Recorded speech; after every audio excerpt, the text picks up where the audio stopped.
सतत विकास, जैव विविधता यानी बायोडायवर्सिटी के इकोसिस्टम को मजबूत करने के लिए एक नया कदम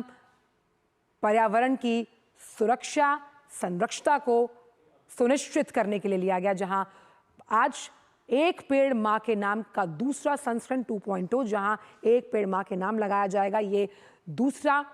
संस्करण है उसका, और वृक्षारोपण किया जा रहा है आज क्योंकि विश्व पर्यावरण दिवस है और इसी पर प्रधानमंत्री की ये विशेष पहल है, जहां पर 100 इलेक्ट्रिक बसेस जो कि पर्यावरण के अनुकूल हैं उन्हें हरी झंडी दिखाई गई। वहीं वृक्षारोपण का अभियान, एक वृक्ष मां के नाम, यानी वो वृक्ष जो आप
तो प्रधानमंत्री ने 200 इलेक्ट्रिक बसें जो कि पर्यावरण के अनुकूल है उन्हें हरी झंडी दिखाई। अब इससे क्या होने वाला है, आपको मिलेगा स्वच्छ शहरी वातावरण और माँ प्रकृति के प्रति हमारी जवाबदेही, वो जवाबदेही जो माँ प्रकृति हमें बिना कहे, बिना किसी लाग लपेट के देती हैं। एक स्वच्छ माहौल तो हमारा भी फर्ज बनता है कि पर्यावरण को अनुकूल बनाने के लिए किस तरह से जिस व्हीकल्स का या जिस ट्रांसपोर्ट का हम इस्तेमाल करते हैं अगर वो पर्यावरण के अनुकूल है तो। वहीं दूसरी बात, क्योंकि आज विश्व पर्यावरण दिवस है, वहीं इसके अंतर्गत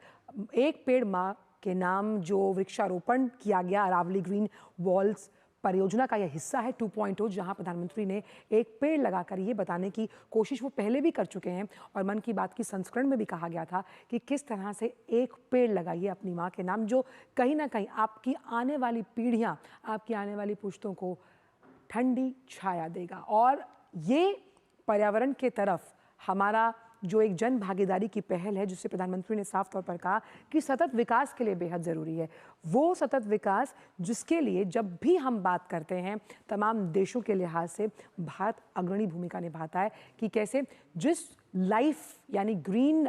एवोल्यूशन, ग्रीन एनर्जी की हम बात करें, वो ग्रीन एनर्जी कहाँ से आएगी? जब आपके पास पेड़ होंगे, पर्याप्त मात्रा में पेड़ लगाए जाएंगे, तो वो कैसे माँ प्रकृति के लिए भी सहायक साबित होंगे। विश्व पर्यावरण दिवस पर प्रधानमंत्री की ये अहम पहल वृक्षारोपण के लिहाज से और एक वृक्ष लगाना, यानी कि ये भी कई बार सामने आती है बात कि आपके जन्मदिन पर हम जिस तरह से केक काटते हैं, एक पेड़ अगर लगाते हैं तो देखिए वो कितने सालों बाद आपको ठंडी छाया और फल देता है। और पर्यावरण के लिहाज से आप अपना एक अहम मौलिक और साथ ही साथ नैतिक जो हम ड्यूटी कहते हैं उसे भी निभाने में कामयाब होते हैं। तो अरावली ग्रीन वॉल्स परियोजना का हिस्सा है वृक्षारोपण, एक पेड़ माँ के नाम 2.0। आज के दिन इसकी शुरुआत की गई थी पिछले साल, इसे 1 साल हो चुका है और 100 इलेक्ट्रिक बसों को समर्पित करना पर्यावरण के लिहाज से भी बेहद ज़रूरी, क्योंकि हम जानते हैं कि किस तरह से लोग जब अपने व्हीकल्स का इस्तेमाल करते हैं उससे प्रदूषण फैलता है। और अगर आप ये जो ई व्हीकल्स हैं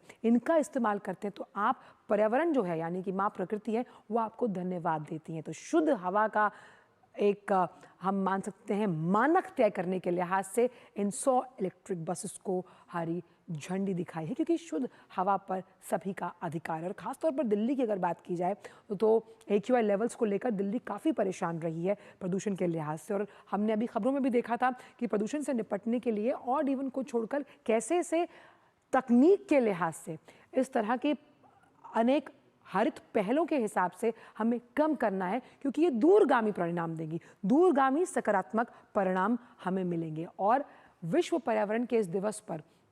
इन 2 पहलों से हमें अपने आप को जोड़ना है, कैसे जनभागीदारी के साथ ये हमें तय करना है, क्योंकि आने वाली पीढ़ियां जो हैं, हमारे आने वाली पुश्तों को हम क्या छोड़कर जा रहे हैं, इसकी जिम्मेदारी सिर्फ और सिर्फ हम पर है। तो वृक्षारोपण के लिहाज से जब आप वृक्ष लगाते हैं तो आप एक जनरेशन को समझाते हैं कि हम आगे आने वाली जो नस्लें हैं उनके लिए क्या छोड़कर जा रहे हैं।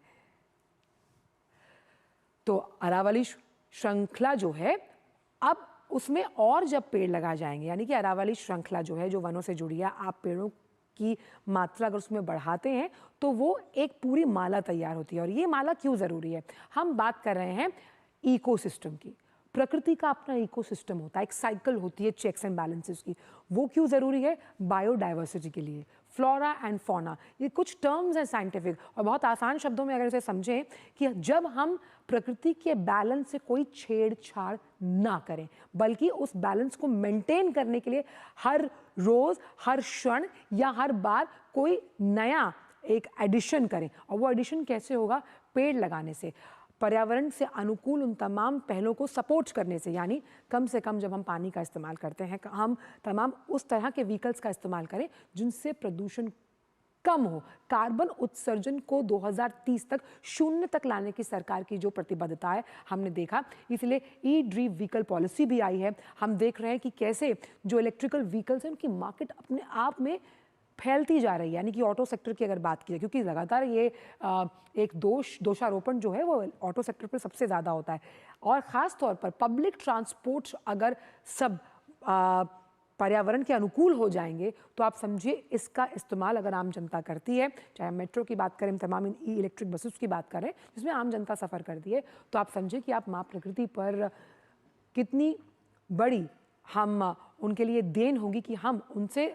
जितना लेते हैं कम से कम उन्हें कुछ क्षण, कुछ अंश देने का भी मादा रखें। और वृक्षारोपण के लिहाज से मुझे बचपन का वो दिन याद आता है जब हमें क्लास में समझाया जाता था गर्मियों की छुट्टियों में कि एक वृक्ष ज़रूर लगाएं। आप समझिए अगर आपने 15 साल पहले अगर एक वृक्ष लगाया तो वो आज आपको छाया के साथ साथ फल भी देगा। ये तो बहुत एक आम बात है, लेकिन अगर आप उसी वृक्ष को अपनी माँ के नाम से लगाते हैं तो सदियों तक, आने वाले समय तक, वो कहते हैं ना कि आपका नाम और आपकी माँ से आपका जो वो भावनात्मक रिश्ता है, वो अनुभूति है, वो प्रेम है, वो भावना है, आप उसे आत्मसात करते हैं। और ये एक ऐसी पहल है जो मुझे लगता है कि कई और देशों में भी उदाहरण स्वरूप देखी जाएगी कि किस तरह से प्रकृति के लिए, मदर नेचर के लिए आप अपनी भागीदारी के लिहाज से, और पर्यावरण जो आपसे कुछ नहीं मांगता बदले में, लेकिन आपकी नैतिक और मौलिक जिम्मेदारी तो बनती है कि हम उसे वापस कुछ दे, ताकि जिस सस्टेनेबल डेवलपमेंटल गोल्स की हम बात करते हैं, जिसमें रिसाइकलिंग है, रीयूज है, री इन्वेंशन है, ट्रांसफॉर्मेशन है, इन तमाम गोल्स को अचीव करने के लिए इस तरह की छोटी छोटी पहल नैतिकता के लिहाज से हमारी भागीदारी को आगे बढ़ाती हुई। तो 200 इलेक्ट्रिक बसेस को हरी झंडी दिखाई गई। वहीं हमने देखा कि वृक्षारोपण के लिहाज से आज का दिन अहम, क्योंकि आज के दिन हम अगर इस बात की कसम भी खाते हैं कि अगर हम एक वृक्ष लगा रहे हैं तो आने वाले सालों में उसके दूरगामी सकारात्मक परिणाम हमारे सामने हैं। और मैंने हमेशा मल्टीलैटरल फोरम्स पर प्रधानमंत्री को देखा कि जब भी वो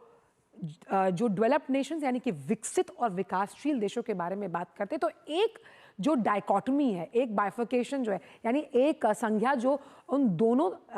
बातों को अलग करती है, वो ये कि पर्यावरण पर जिम्मेदारी